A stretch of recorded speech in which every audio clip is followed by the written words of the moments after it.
Have you ever been in a room, maybe late at night, totally quiet, you think, and then you start to hear something? Not the fridge, not traffic, but this low, persistent hum. Like it's everywhere but nowhere specific. Yeah, that kind of deep thrumming. Exactly. And you ask someone else, do you hear that? And they just give you a blank look. Totally oblivious. What if silence wasn't actually silent for you? Yeah. What if it's filled with this drone nobody else seems to notice? Okay, let's unpack this. Today we're doing a deep dive into one of the weirdest, most frustrating auditory puzzles out there. The hum.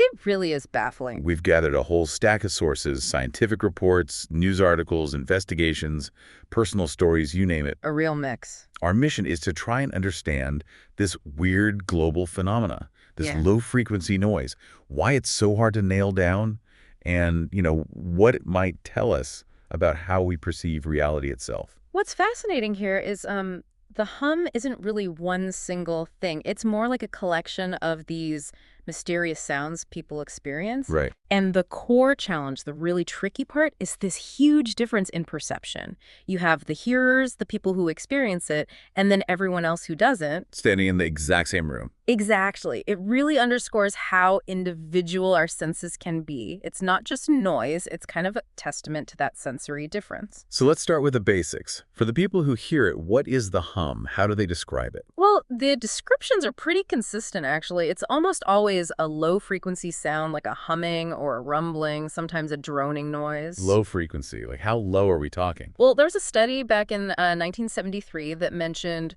frequencies peaking between 30 and 40 hertz. That's really low. Think like the deepest note on a pipe organ or distant thunder, maybe. Wow. And the famous Taos Hum that was reported at varying frequencies, sort of between 32 and 80 hertz. People often say it sounds like a diesel truck idling nearby, but it just never stops. And that leads to the weirdest part, right? The selective perception. That's the core mystery. Only about 2% of people can apparently hear it, which is just wild.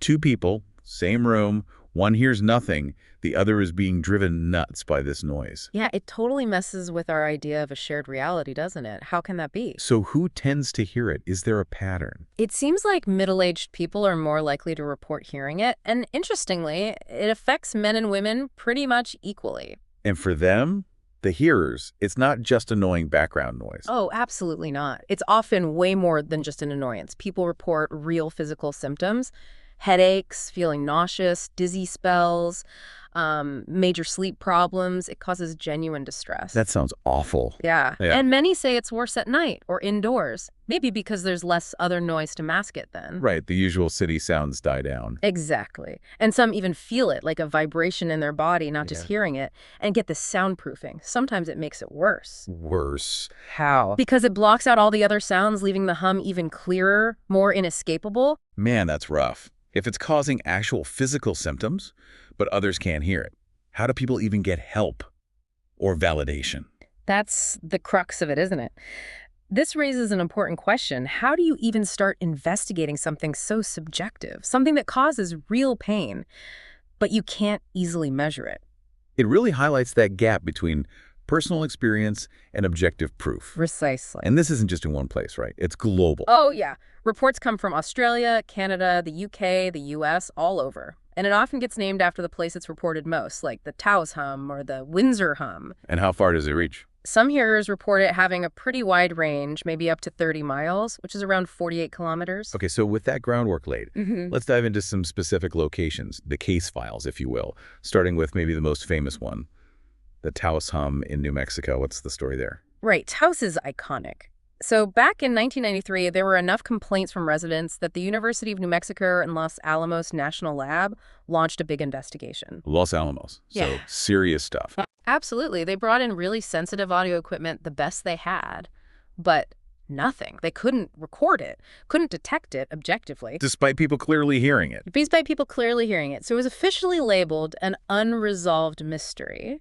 It perfectly captures the problem audible to some, invisible to instruments. That's just bizarre. Yeah. But then you have other cases like the Windsor Hum in Ontario, Canada. That one seemed different, maybe closer to a solution. Yeah, Windsor was more recent, starting around late 2011. People reported this low, droning vibration, sometimes really intensely irritating. I remember hearing about that. Didn't they get thousands of complaints? They did. In one single evening in 2012, something like 22,000 reports came in. Wow. And the suspicion quickly fell on Zug Island. That's a super heavily industrialized area in River Rouge, Detroit, right across the river. Specifically, the U.S. steel blast furnaces there. And was there proof? Well, here's the clincher.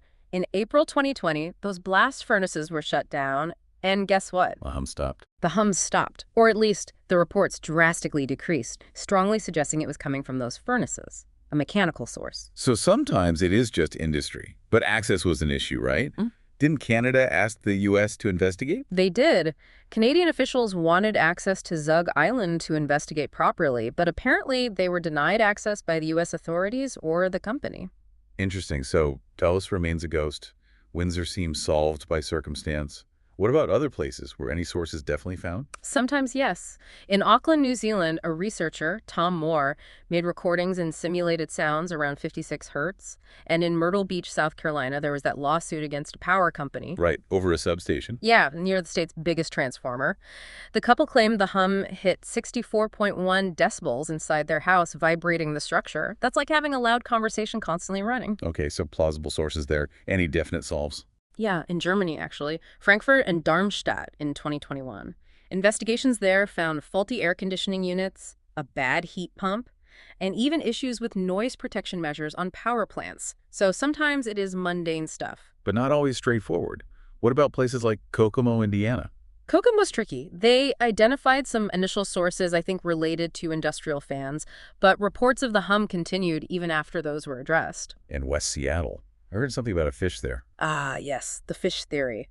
They did consider the midshipman fish initially. Seriously. Seriously. But it turned out to be a vacuum pump used by a company transferring cargo. Once they installed silencers, the reports stopped. Okay, so not fish that time. No. And then there's Wellington, New Zealand, possibly a ship's diesel generator, and ongoing reports from places like St. Louis County, Missouri, and Omagh, Northern Ireland. It's a real mixed bag. If we connect this to the bigger picture, Yeah. it really shows how varied these things are. You've got total mysteries like Taos, likely industrial ones like Windsor, some definitely solved ones. Exactly. It highlights that challenge of sorting out real environmental noise from something else. Is it external, internal, both? Which brings us squarely to the theories. What are the main ideas floating around for these external, maybe man-made sources? Well, the most common one is definitely industrial or mechanical noise, like we saw with Windsor or West Seattle. People often say it sounds like a diesel engine idling nearby. But you said most aren't traced back to something specific. That's right. For the majority of reported hums, investigators draw a blank on a clear mechanical source. The sound is there for the hearers, but the machine isn't obvious. What about that engineer, Steve Kohlhaas? Didn't he have a theory about pipelines? Yes, Steve Kohlhaas. He spent a lot of his own money, apparently $30,000, investigating this. His theory, featured in the documentary Doom Vibrations, points to high-pressure gas pipelines. He suggests many hum locations line up with these pipelines. Interesting. Any other big infrastructure theories? Electrical power lines are often mentioned, but that theory gets weaker when people report hearing the hum even during power outages. Right, that doesn't quite add up then. What about more out there theories? Yeah. Military stuff. David Deming, a geophysicist, speculated about military activity, specifically ELF or VLF radio waves. Extremely low frequency or very low frequency. Like submarine communication systems. Exactly. Systems like TACOMO used by aircraft to communicate with submarines. The idea is these powerful, low-frequency waves could maybe be perceived by some sensitive people. Could that explain why it's hard to locate? If it's coming from aircraft? That's part of Deming's thinking. But he also points out there aren't really reports of the hum near the Navy's stationary VLF broadcast towers, which you might expect. Deming also made an interesting observation that the hum seems to avoid publicity. It sometimes quiets down when the local press starts covering it. He suggested this might hint at a human source that, turns it off when attention gets too high. Okay, so that covers a lot of the external ideas. Yeah. But what if the source isn't out there at all? What about biological or psychological explanations? Right, that's the other major branch of theories. One common suggestion, especially from doctors, is tinnitus. But isn't tinnitus usually a ringing or buzzing inside your head? Typically, yes. And many hearers say the hum feels different. They describe it as lower frequency, sometimes felt as a vibration, or they notice it's worse indoors, which isn't always typical for tinnitus. But some researchers propose it might be a specific type of low-frequency tinnitus, maybe related to blood flow, like a venous hum. Okay. What else from the biological side? This one's really interesting. Spontaneous otoacoustic emissions, or SOAEs. Sounds complicated. It just means our ears actually produce their own sounds, tiny, faint noises. Studies show maybe 38% to 60% of adults with normal hearing have them, but we're usually totally unaware. Our ears make noise. Yep, usually faint hissing or buzzing, noticeable only in extreme quiet. The researchers looking into the Taos Hum actually considered SOAEs as a possible explanation.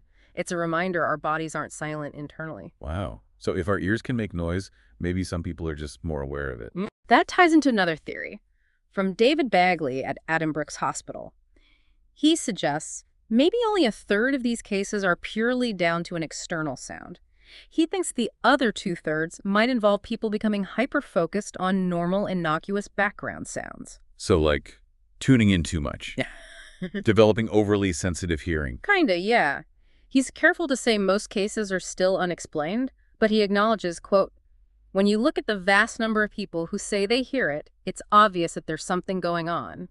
It's complex." Any other psychological angles? Well, there's the more speculative idea of mass psychogenic illness, basically the power of suggestion, where symptoms spread through a group without a clear physical cause, like a shared stress response. Huh.